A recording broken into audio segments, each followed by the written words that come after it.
pessoal, mais uma semana, mais um vídeo.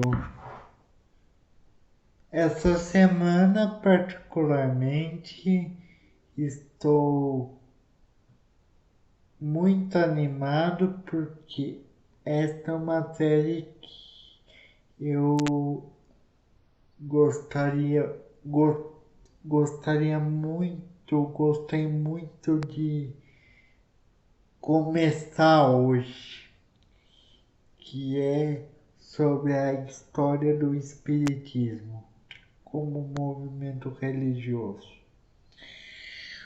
Como a história do Espiritismo é uma coisa que envolve vários aspectos, pessoal, eu decidi fazer essa série de forma um pouco mais longa, para a gente poder juntos compreender toda a complexidade do movimento espírita, desde sua origem até se transformar em um movimento religioso importante no nosso país.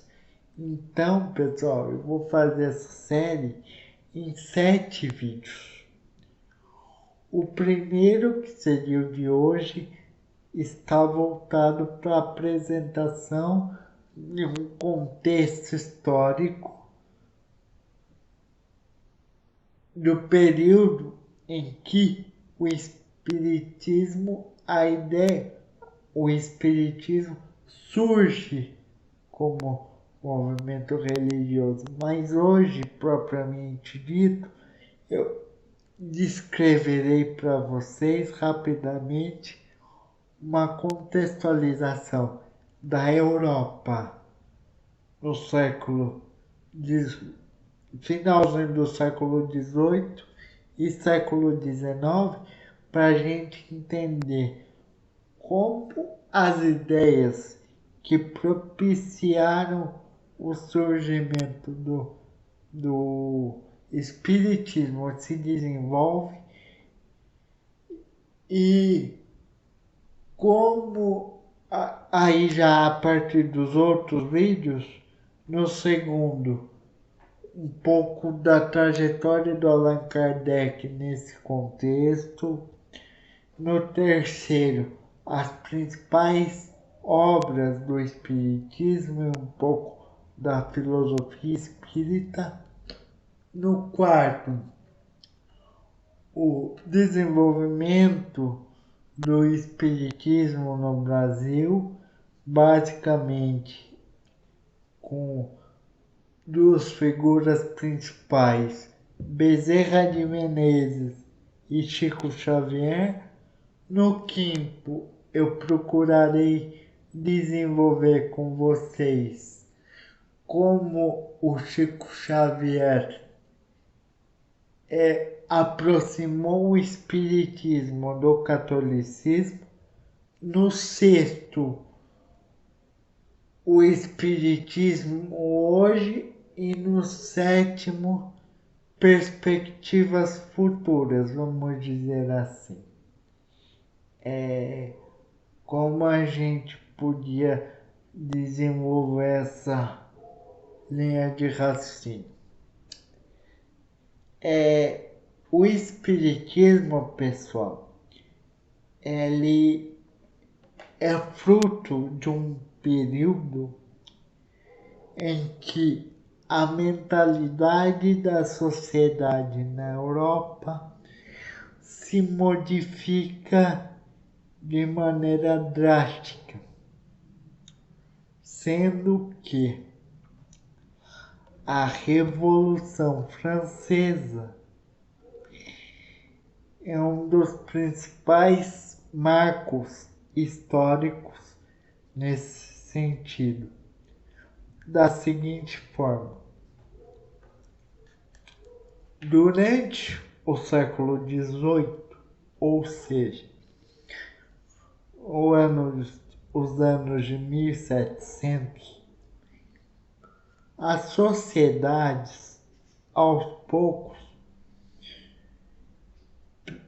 percebem a necessidade de uma mudança de pensamento no que se refere à relação das pessoas com a religião.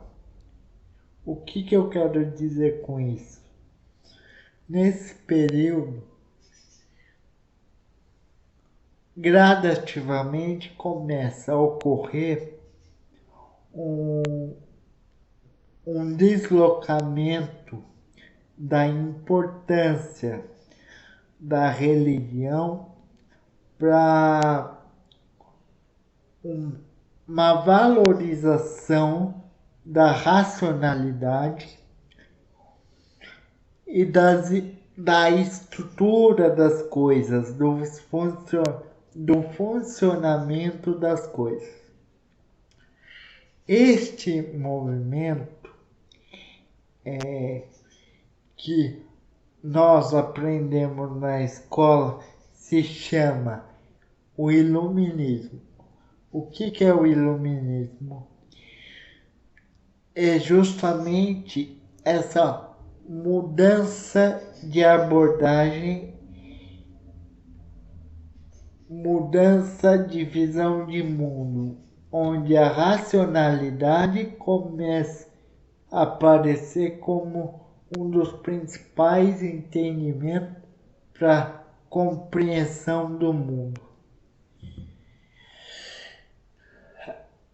Essa racionalidade começa a desembocar na tentativa do desenvolvimento de métodos científicos, principalmente das ciências matemáticas e físicas, que dão elementos para o entendimento de diferentes fenômenos da natureza, por exemplo.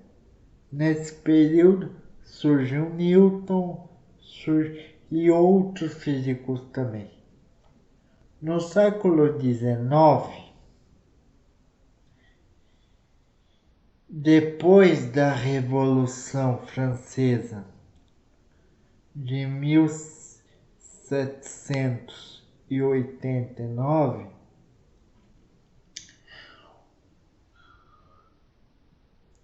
essas ideias de liberdade e racionalidade atribuída por ser humano faz com que, aos poucos, o conhecimento e a tecnologia, criação de novos métodos de produção, de desenvolvimento de relação política, social e econômica, traga para a centralidade o ser humano e seu papel na sociedade, principalmente na relação do ser humano e suas funções no mundo, vamos dizer assim.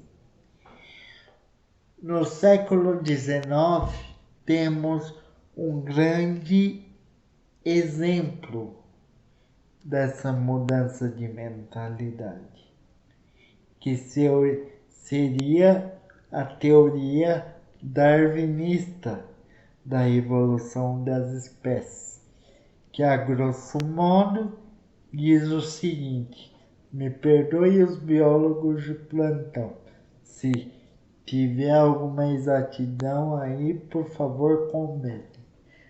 A teoria de Darwin dizia a grosso modo o seguinte, que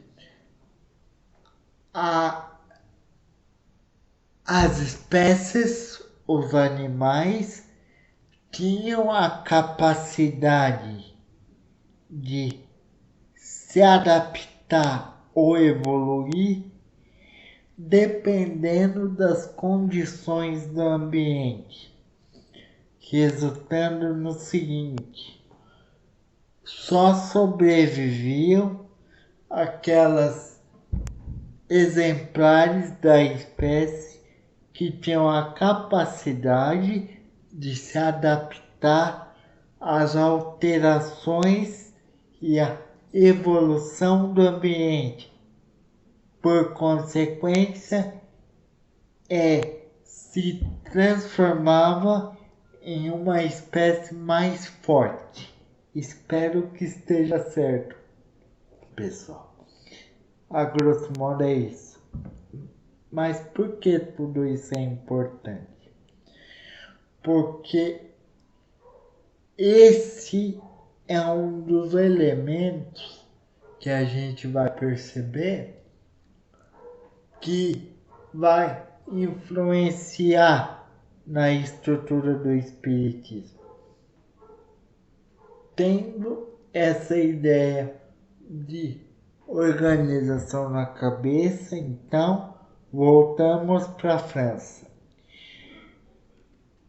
A França, no século XIX, começo do final do século XVIII, depois de 1789 e até 1815, ela passa por dois movimentos grandes. A própria Revolução Francesa em si, e depois o governo de Napoleão Bonaparte. Esse período, pessoal, é caracterizado por uma instabilidade política gigantesca, onde, por causa disso, gradativamente, não só na França, mas na Europa, se desenvolve uma política, um pensamento de independência de pensamento e de ação na área política, econômica, em todas as áreas. Então, a gente pode perceber, ligando a teoria de Darwin e essas movimentações de pensamento, que o espiritismo, de certa forma, podemos dizer que é fruto de um período onde as sociedades da Europa buscam meios, com o desenvolvimento de uma nova tecnologia, principalmente com a máquina a vapor, e em paralelo a isso, o desenvolvimento de uma nova mentalidade em que cada aspecto da vida passava a ser visualizado como uma nova possibilidade, uma nova ferramenta para se interpretar o mundo, se estruturar o mundo a partir de uma ideia que buscava a ciência como linguagem principal. O espiritismo, de certa forma, vem como uma maneira de conciliar a crença, a religiosidade das pessoas com a linguagem científica. Espero que tenha ficado claro, pessoal. No próximo vídeo, então, falaremos um pouco sobre a trajetória de Allan Kardec e o desenvolvimento, seu desenvolvimento pessoal e como isso influenciou no espiritismo, no nascimento do espiritismo. Boa semana, fiquem com Deus, até o próximo vídeo. Não se esqueçam de se inscrever no canal Leandro Faria Dose de História, Leandro Faria Dose de História, e me sigam no Instagram, Leandro Faria _historiador. Muito obrigado pela atenção, fiquem bem, boa semana.